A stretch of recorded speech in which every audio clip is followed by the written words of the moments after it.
Now, I'm going to speak about Botox and migraine, and we've been treating migraine since 2001. That's 24 years now.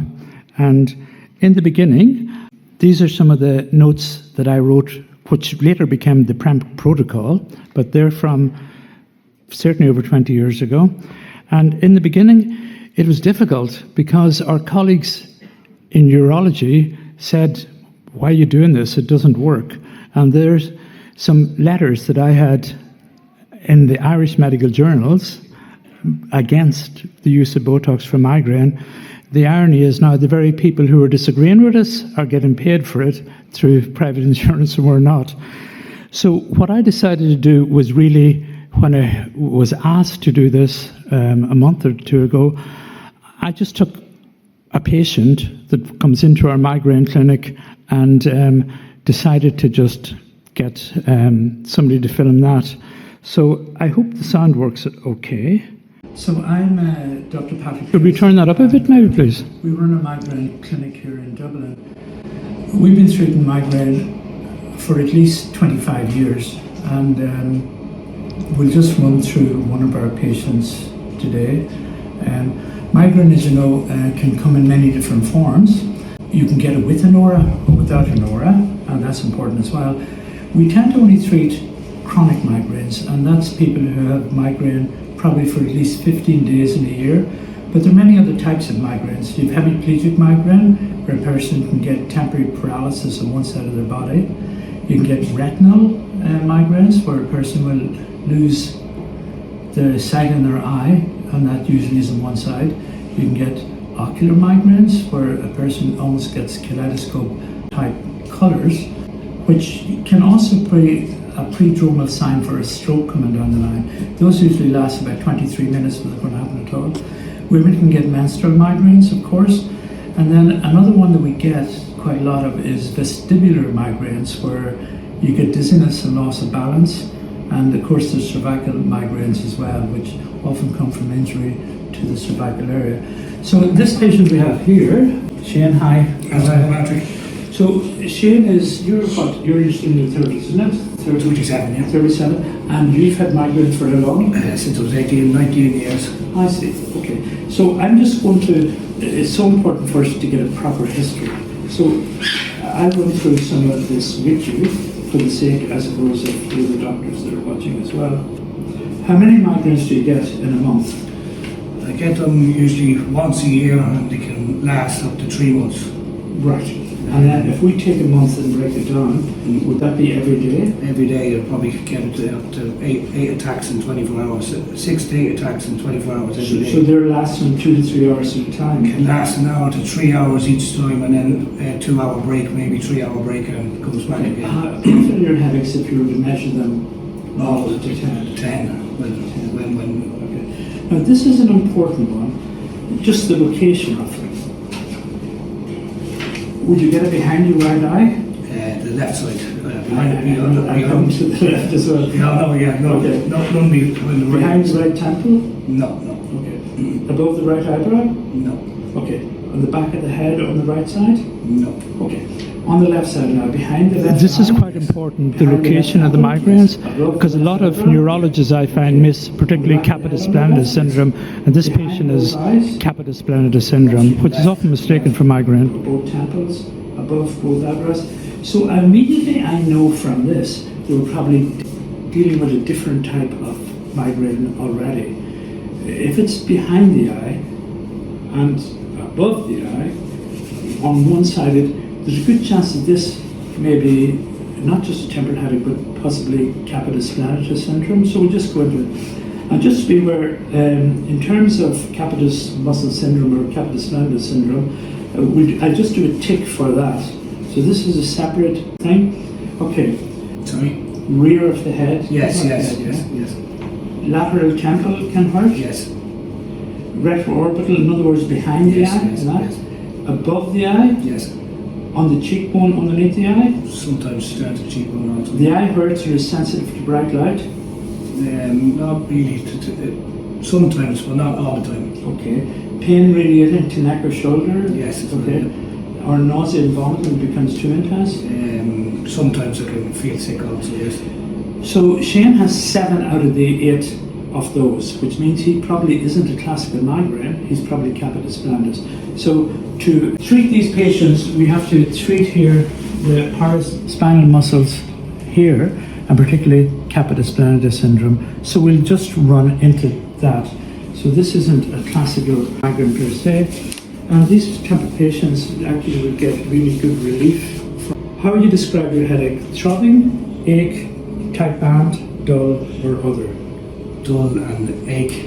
Would your migraine awaken you at night time? Yes, 2 or 3 times a night. Same time every night. Do any of these come with it? Nausea, vomiting, diarrhea, being bothered by light or noise, or blurred or double vision?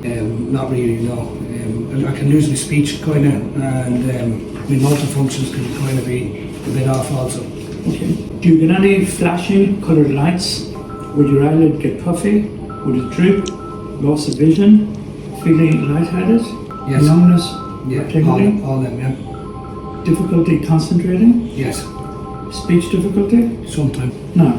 Do any of these make it worse? Stress? Sunshine? Weather change? Weather change, definitely. Heavy lifting? Yes. Air travel?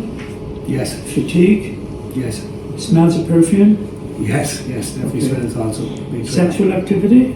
Coughing or straining? Yes. Certain foods? Certain foods also, yes. We have to be careful regarding certain foods, because one of the things I find that is missed also is the fact that some people can have a hole in their heart with a PDA that never closed from a young age.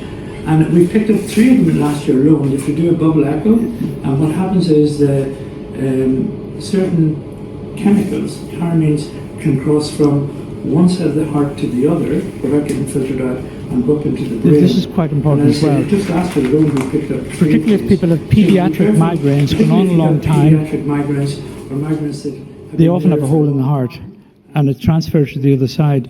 As I said, we picked up 3 last year, and the cardiologist can go in, their patent PDAs, and close that, and the migraine stops. Just to be aware of that. We go on to injecting the patient now. The whole thing's only 10 minutes, so sorry about that. Headaches a long time ago, maybe 20 years ago. So the answer is yes. Yeah. Okay. Have you ever had a neck injury? Doctors don't inject the periorbital area because it's not part of the migraine treatment. But believe it or not, the patients often can get a lateral parotosis. So to be fair to the patients, so they don't have to end up going down the road to get Botox from some clinic, we tend to just give a bit into the upper part of the bacularis. And so your dilution is the same that you do for the regular aesthetic Botox? The next one is part of the Yes, temporalis they're exactly muscle. the same. So I normally go 2 fingers. If you note, particularly in the NHS, they don't tend to do the periorbital area, and then the patients can get a brow drop. And 5 units per site? Yes. Okay, Yeah. so the injection points on the back, there are 3 different areas. Occipital ones that we have to do here first.